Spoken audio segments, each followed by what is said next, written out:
Chaturanga Durga Puja committee দুর্গাপুরের one of the best Puja committees, যারা প্রত্যেক বছর নতুন নতুন থিম আমাদেরকে উপহার দেয়। গেল 2 বছর দুটো মন্দির, 2024-এ গুজরাটের স্বামীনারায়ণ টেম্পল এবং 2023-এ দিল্লির অক্ষরধাম টেম্পল। এই দুখানা মন্দিরের মাধ্যমে চতুরঙ্গ সার্বজনীন দুর্গোৎসব কমিটি দুখানা বছর বেশ ভালোভাবে দর্শকদের মন জয় করেছে।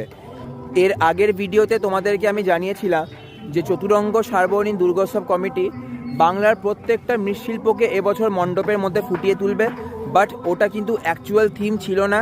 অ্যাকচুয়াল থিমটা হচ্ছে সোনার বাংলা, অর্থাৎ বাংলার কোনায় কোনায় মৃৎশিল্পগুলোকে একত্রিত করে যে সোনার একটা বাংলা তৈরি হয়, সেটাকে এবছর চতুরঙ্গ সার্বজনীন দুর্গোৎসব কমিটি তাদের মণ্ডপের মধ্যে ফুটিয়ে তুলেছেন।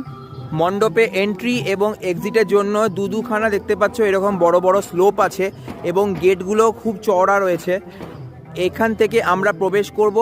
সামনে মাতৃ প্রতিমা রয়েছে, অলরেডি ঠাকুর চলে এসছে, যদিও এখনও সাধারণ দর্শকদের জন্য মণ্ডপ ওপেন নয়।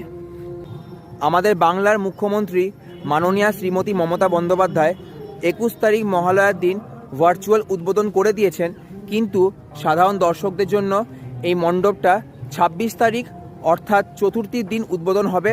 তো তোমরা যারা যারা মণ্ডপ দর্শন করতে চাও এবং মাকেও দেখতে চাও, তোমরা 26 তারিখ কিংবা তার পরে এসো। প্রত্যেক বছর শারদোৎসবকে কেন্দ্র করে চতুরঙ্গর এই মাঠে একটা সুন্দর মেলা বসে।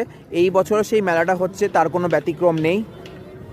সো এটাই ছিল চতুরঙ্গ সার্বজনীন দুর্গোৎসব কমিটির একদম লাস্ট মিনিট প্রিপারেশনের একটা ছোট্ট ভিডিও তোমাদের সকলের সঙ্গে শেয়ার করলাম। কেমন লাগলো ভিডিওটা আমায় কিন্তু অবশ্যই কমেন্টসে জানিও। তো পরবর্তী ভিডিও তোমার সঙ্গে দেখা হচ্ছে, ততক্ষণের জন্য টাটা।